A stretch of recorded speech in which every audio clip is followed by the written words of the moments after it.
Within our custom keyboard hobby, there are a lot of layouts. 40%, 60%, 65, 70, 75, TKL, 1800, full size, the list goes on. And within each and every one of those categories, there are more categories. For example, for TKL, you could have different mounting styles, like a gummy O-ring, top mount, gasket mount, and so on. So each layout has specific categories and different categories within those layouts. Well, today, I'm here to talk to you about one of my favorite layouts and styles within that layout, the 60% gummy O-ring design keyboard. First of all, what exactly is a 60% gummy O-ring keyboard? Well, what I'm referring to are keyboards that have a gummy O-ring that go around the PCB and plate, basically friction fitting them into the case. You don't need to have any screws or anything. Basically, you connect your daughter board to a JST cable to a JST connector on the back of your PCB. And basically, all you do is carefully lay your internal config down into the case, and there you go. You're ready to type. Now, for me, this is a huge benefit in terms of simplicity, because you could take many different configs and you can simply add an O-ring around it and drop it in whatever case it fits. Now, Bakenekos and 60% keyboards like a Bakeneko, they all share a similar footprint, like the Singa Unicorn, the Jixte60, the Ciel, and other things, Moon Tower. And what's so nice about the concept of a 60% gummy O-ring board is you can mix and match.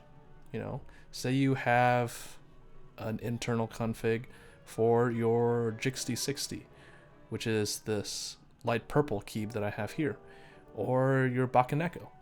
You can swap the internals. It's pretty nice.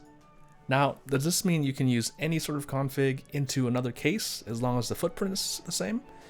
Well, I'm sure there's exceptions, but in most situations, yeah. And that's why I like 60% gummy O-rings. You can just use one config and you place it into another's case. For example, I just got a PC Bakeneko, and instead of using the provided hot swap PCB and FR4 plate, I simply moved the Bakeneko internals into that PC Bakeneko, which is awesome. Also, the thing about a 60% is it's a pretty small layout and it's easier to handle. There's also a lot of readily accessible 60% universal plates or PCBs for the most part, as long as it supports the daughter board. And another good part is that the O-rings are pretty readily accessible as well. But in the end, like a lot of things in our hobby, it's just down to preference.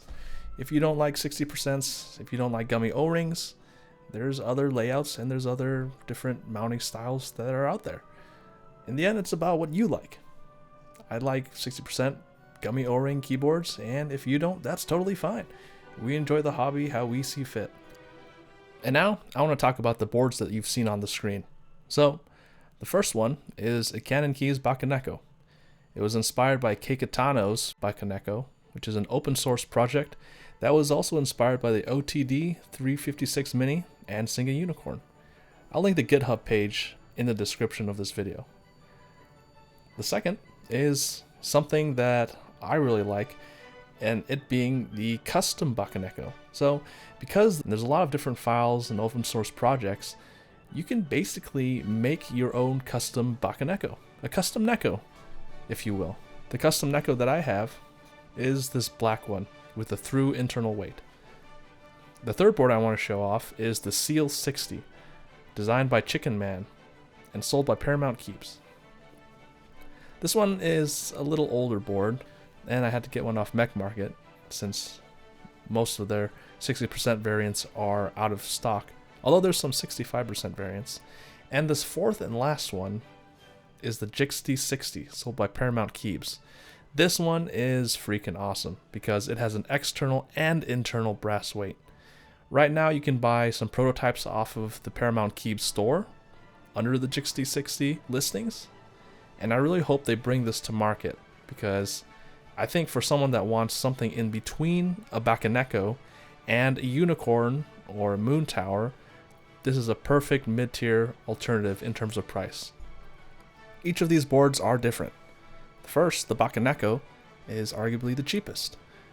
I got mine last year when Canon Keys ran its mystery Bakeneko sale, and I think it was $60 or something like that, which is insane for a kit. The Canon Keys Bakeneko, or a weightless Bakeneko. Secondly, we have the CustomNeko, which has an aluminum through-weight. Now, obviously, the CustomNeko was more expensive than Bakeneko60 from Canon Keys, but the CustomNeko was CNC'd aluminum versus the Bakeneko60 that's cast aluminum, and it also has a through-weight. I got it off of Mech Market from someone that made a one-of-one custom. But basically, this is a representation of what you can make yourself.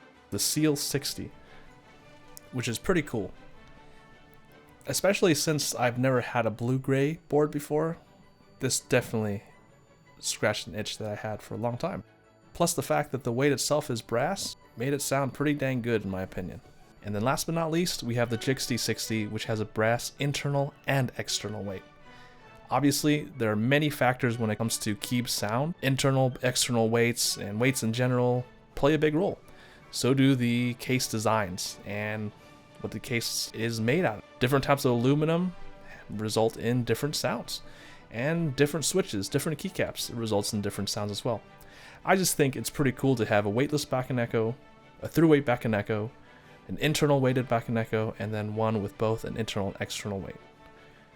I didn't keep all these, I just have the Bakeneko and the Jixte60, but it was pretty cool to have a different version of the Bakeneko. And if you want to hear what they all sound like in all these different various configurations, please check the associated video located on the screen now. I'll also link it in the video description. Now, these sound tests are not perfect. The right side of the Jixte60 spacebar, which I use the internal config of to have a somewhat borderline sound test between all the different boards, is not straight. And there's some ticking. And obviously different microphones pick up audio differently. The AT2020, for example, picks up a lot of the high end, but doesn't pick up as much as the low end. And some mics not being connected to the typing desk, and so on and so forth. Basically, it's kind of a crapshoot unless you have a sound treated setup to do sound tests. I'm not a professional. I don't spend too much time trying to get the perfect recording. I just love making content and I just love sharing it with everybody. Please don't take my sound tests as 100% this is what a keyboard is going to sound like in real life, because it may not sound the same. We all have different ears, our setups are different, our typing spaces are different, and so on and so forth. Anyways, thanks to everybody that watches my YouTube videos. Really appreciate it. I'm just some silly little guy that's just making random content of keyboards. And the fact that you guys are willing to spend your time and watch these videos, I appreciate it. It means a lot. And remember, it's all about preference. If you like it in the end, then who cares what anybody else thinks? You have the right to like what you like, and other people have the right to like what they like. See you later.